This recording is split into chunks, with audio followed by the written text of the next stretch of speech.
வணக்கம். Welcome to Kija's kitchen. இன்றைக்கி நம்ம பார்க்க போகிற ரெசிபி சிக்கன் சால்னா தான் பார்க்க போகிறேங்க. ரொம்ப ஈஸியான சால்னா, குக்கர்லேயே செய்ய போகிறோம். நல்லா ரோடு கடையில் கிடைக்கும் பாருங்களா, அந்த டேஸ்ட்டாக இருக்கும் அந்த சால்னா. நல்லா இட்லி, தோசை, பரோட்டா, பூரி, சப்பாத்தி எல்லாத்துக்கும் நல்லாயிருக்கும். ரைஸ்க்கும் நல்லாயிருக்கும் இந்த சால்னா. இப்போ இந்த ரெசிபி எப்படி செய்யலான்னு பார்க்கலாம் வாங்க. வீடியோக்குள்ளே போகிறதுக்கு முன்னாடி நம்ம சேனலை ஃபஸ்ட் டைம் பார்க்குறவங்க இருந்தால் சப்ஸ்கிரைப் பண்ணிவிட்டு பக்கத்தில் இருக்க பெல் பட்டன் அழுத்திட்டு பாருங்கள். அப்போ தான் நான் போடுற வீடியோ உங்களுக்கு வரும். வாங்க வீடியோக்குள்ளே போகலாம். பாருங்கள், இந்த சால்னா செய்யறதுக்கு ஃபஸ்ட்டு நம்ம அரைக்க போகிறோம். 1 ஸ்பூன் சோம்பு எடுத்து வச்சுருக்கிறேன். கடல் பாசி 1 துண்டு, ஸ்டார் அணி கொஞ்சம் புட்டு வச்சுருக்கேன். பட்டை 2, 3 துண்டு எடுத்து வச்சுருக்கிறேன். முந்திரி பருப்பு ஒரு 6, 7 முந்திரி பருப்பு எடுத்து வச்சுருக்கிறேன். லவங்கம் 4 எடுத்து வச்சுருக்கேன். 2 ஸ்பூன் உடச்சக்கல் எடுத்து வச்சுருக்கேன். 1 ஸ்பூன் கசகசா எடுத்து வச்சுருக்கேன். தேங்காய் பத்தை ஒரு 1/4 கப்பு எடுத்து வச்சுருக்கேன். 10 சின்ன வெங்காயம், 10 பல்லு பூண்டு, 1 துண்டு இஞ்சி வச்சுருக்கேன். இப்போ இது எல்லாத்தையுமே ஒன்றா போட்டு நம்ம அரைச்சிக்கலாம். இது எல்லாத்தையுமே ஒன்றா போட்டு அரைச்சிக்கலாம். நல்லா மசியாக அரைச்சிக்கலாம். பாருங்கள், எல்லாம் மிக்ஸி ஜாரில் போட்டு வச்சுக்கிறேன். இப்போ நம்ம அரைச்சிடலாம். பாருங்கள், அரைச்சிட்டேன் பாருங்கள். நல்லா மசியாக அரைச்சி வச்சுருக்கிறேன்.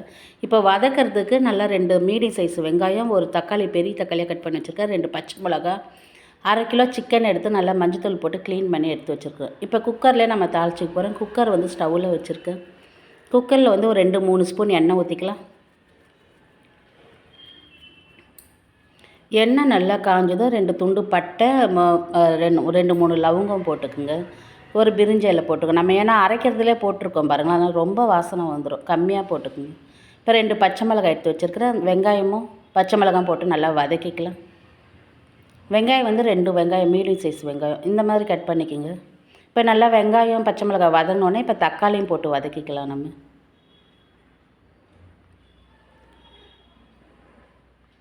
தக்காளி நல்லா சுருங்க வதங்கட்டும்.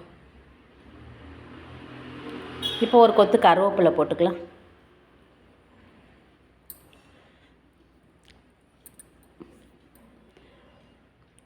கருவேப்பிலையும் போட்டு நல்லா வதக்கிக்கலாம். இப்போ ஒரு கொஞ்சமாக புதினா போட்டுக்கலாம். புதினா ஆப்ஷன் தான், ஆனால் போட்டால் அந்த ரோடு கடையில் இருக்க டேஸ்ட்டு கிடைக்கும் சால்னா உங்களுக்கு. அதனால் புதினா கொஞ்சம் போட்டுக்குங்க. ஒரு 1/2 கைப்பிடி அளவு நான் போட்டிருக்கேன் புதினா. இப்போ நல்லா வதக்கிக்கலாம்.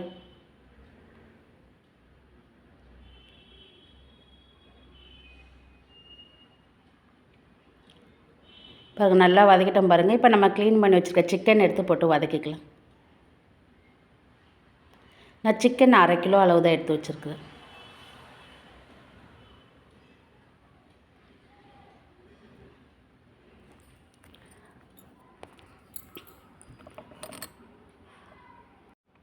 சிக்கன் நல்லா அந்த ஒயிட் கலர் வர வரைக்கும் நல்லா வதக்கிக்குங்க.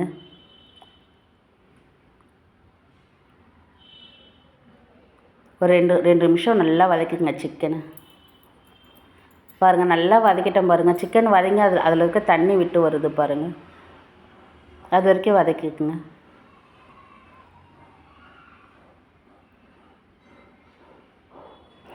இப்போ நம்ம அரைச்சி வச்சுருக்கோம் பாருங்களேன், தேங்காய், முந்திரி, வெங்காயம் எல்லாம், சின்ன வெங்காயம்லாம் அரைச்சி வச்சுருக்கோம் பாருங்களேன், அதெல்லாம் ஊற்றி நல்லா வதக்கிக்கலாம்.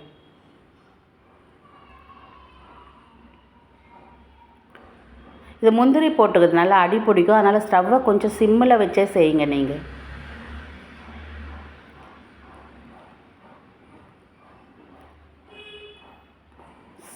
ஸ்டவ்வை கொஞ்சம் சிம்மில் வச்சே வதக்கிக்கலாம்.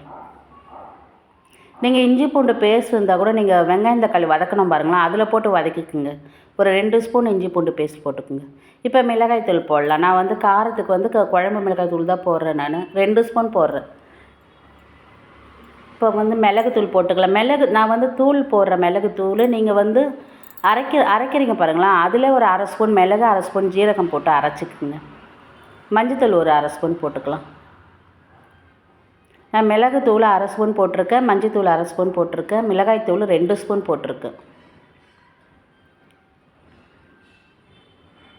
இப்போ மிளகாய்த்தூள் போட்டு நல்லா வதக்கிக்கலாம். இப்போ நம்ம தேங்காய் அரைச்சோம் பாருங்களேன், அதில் 1/2 ஸ்பூன் மிளகு, 1/2 ஸ்பூன் ஜீரகம் போட்டு அரைச்சிக்குங்க. இப்போ ஜாரை க்ளீன் பண்ணி கொஞ்சம் தண்ணி ஊற்றலாம்.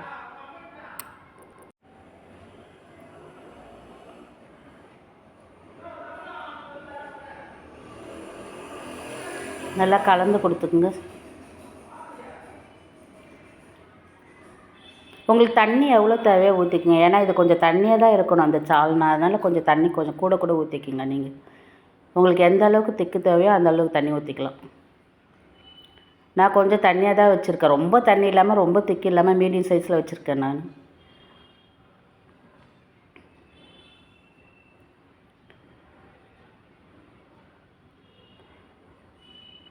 நல்லா கலந்து கொடுத்துக்குங்க. நம்ம முந்திரி முந்திரி போட்டு வதக்கணும் பாருங்கள், சைடெல்லாம் பிடிச்சிருக்கும். அதனால் எடுத்து நல்லா கலந்து கொடுத்துக்குங்க.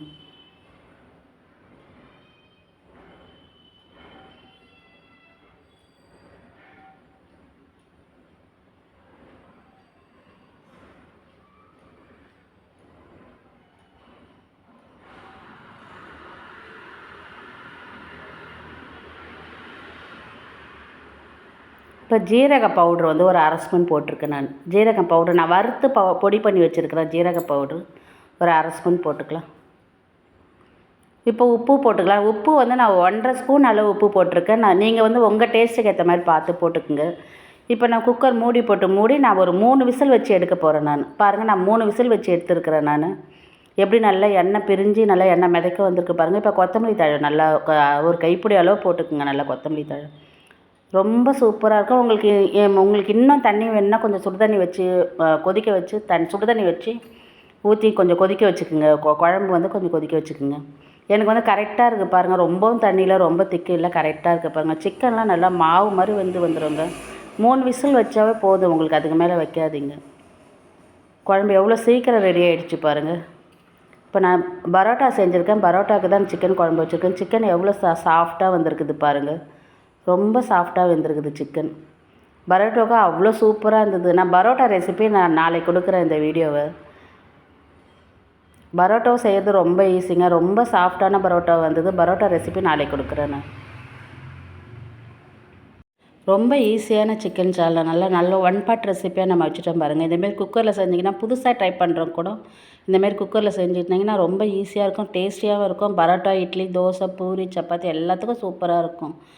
இதோட அளவுலாம் நான் ஐபட்டில் கொடுக்குறேன், பார்த்துக்குங்க. இதே அளவோடு நீங்களும் செய்து பாருங்கள். இவ்வளோ நேரம் என் வீடியோ பார்த்ததுக்கு ரொம்ப நன்றி. இந்த வீடியோ பிடிச்சிருந்தால் லைக் பண்ணுங்கள், ஷேர் பண்ணுங்கள், கமெண்ட் பண்ணுங்கள், சப்ஸ்கிரைப் பண்ணுங்கள். அப்படியே இந்த வீடியோ உங்கள் ஃப்ரெண்ட்ஸ் அண்ட் ஃபேமிலிக்கு ஷேர் பண்ணுங்கள். வீடியோ பிடிச்சிருந்தா ஒரு லைக் பண்ணுங்கள். லைக் பண்ண மறக்காதீங்க. வணக்கம்.